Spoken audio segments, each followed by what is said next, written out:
জীবনে 50টিরও বেশি প্রেম করেছেন ৩১ বছর বয়সী বাংলাদেশের সফল নারী উদ্যোক্তা রুবাইয়াত ফাতেমা তনি। দ্বিতীয় স্বামী শাহাদাত হোসেনের সঙ্গে রয়েছে ৩৮ বছরের এক বিশাল বয়সের ব্যবধান। অন্যদিকে এই নারী উদ্যোক্তা একেবারে সেজে গুজে টিপটপ হয়ে শোরুম উদ্বোধন সহ দিব্যি লাইভ করে বেড়াচ্ছেন বাংলাদেশে। এমনকি সম্প্রতি সোশ্যাল মিডিয়ায় চাউর হয়েছে শাহাদাত হোসেনের প্রথম পক্ষের সন্তান নাকি তার বাবার করুণ পরিস্থিতির জন্য তনিকেই দায়ী করে যাচ্ছেন। এ তো কেবল গোটা কয়েক অভিযোগ, এমন হাজারো অভিযোগের তীর তনির দিকে প্রতিনিয়ত ছুঁড়ে মারছেন বিভিন্ন শ্রেণীর সমালোচকেরা। আর এই সমস্ত অভিযোগের পর্যালোচনা নিয়ে আমাদের আজকের আয়োজন।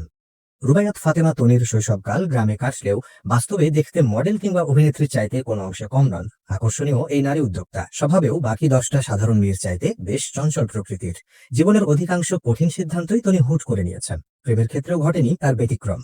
তাই তো তনি তার জীবনে 25 বছরের মধ্যে প্রায় 50টিরও বেশি প্রেম করে ফেলেছেন। যদিও তার কোনোটি নাকি এক সপ্তাহের বেশি টেকেনি। অল্প বয়সী ছেলেদের প্রতি তনির রয়েছে চরম অনীহা। এ কারণেই হয়তো প্রেমের ক্ষেত্রে তিনি বেশি দিন আকর্ষণ ধরে রাখতে পারতেন না। জীবনের প্রথম বিয়েটা করেছিলেন একদম ঝোঁকের বসে, মাত্র 10 দিনের পরিচয়। তনির প্রথম সন্তান সানভি সেই প্রথম পক্ষেরই কন্যা। সেই সংসারে নিজেকে খাঁচাবন্দি পাখি হিসেবে মনে করতেন তিনি। বাবার আদর্শে বড় হওয়া তনি সবসময় চাইতেন আত্মনির্ভরশীল হতে। গৃহিণী হয়ে আজীবন কাটিয়ে দেওয়াতে তিনি কোনো কালেই রাজি ছিলেন না। প্রথম বিয়ের 2 বছর হতে না হতেই স্বামীকে ডিভোর্স দিয়ে দেন তিনি। এরপর মেয়ে সানভিকে নিয়ে শুরু হয় তনির ভয়াবহ জীবন সংগ্রাম। সে সময়টাতে পরিবার পাশে না থাকায় হাতে টাকা পয়সা ছিটে ফোঁটাও ছিল না তার। পরে মামার কাছ থেকে 15,000 টাকা ধার নিয়ে তিনি নেমে পড়েন কাপড়ের ব্যবসায়। শুরুর দিকে তনির অবস্থা এতটাই খারাপ ছিল যে নিজের মেয়েকে মাঝে মধ্যে পানিও কিনে খাওয়াতে পারতেন না।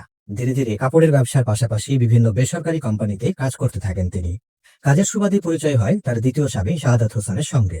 38 বছরের বিশাল এক ব্যবধান থাকা সত্ত্বেও শাহাদাত হোসেনের ব্যক্তিত্বের প্রেমে পড়ে যান তনি। এরপর পরিবারের অমতে বিয়ের সম্পর্কে আবদ্ধ হয়ে পড়েন তারা। এই ঘরে তাদের সরফরাজ নামে একটি পুত্র সন্তান রয়েছে।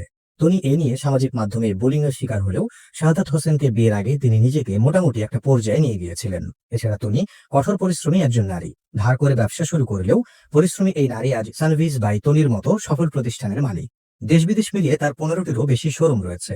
করে দিচ্ছেন হাজারো মানুষের কর্মসংস্থানের ব্যবস্থা। শুভাকাঙ্ক্ষীদের ভাষ্যমতে তনির এই অবস্থানের কৃতিত্ব তার নিজেরই, কোনো সুগার ড্যাডি নয়। স্বামীর ব্যয়বহুল চিকিৎসার ভার বহন করতেই মূলত এই দিশেহারা অবস্থাতেও তাকে দেশে এসে কাজ করতে হচ্ছে।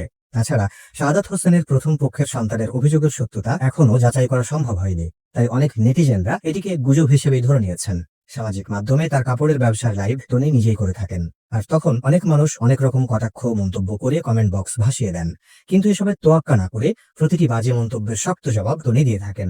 নিন্দুকেরা সমালোচনার জন্য তো আছেনই, কিন্তু রুবাইয়াত ফাতেমা তনির শুভাকাঙ্ক্ষীর সংখ্যাও নেহাত কম নয়। আর এই শুভাকাঙ্ক্ষীরাই তনির এমন পরিস্থিতিতে রীতিমতো সাহস জুগিয়ে যাচ্ছেন।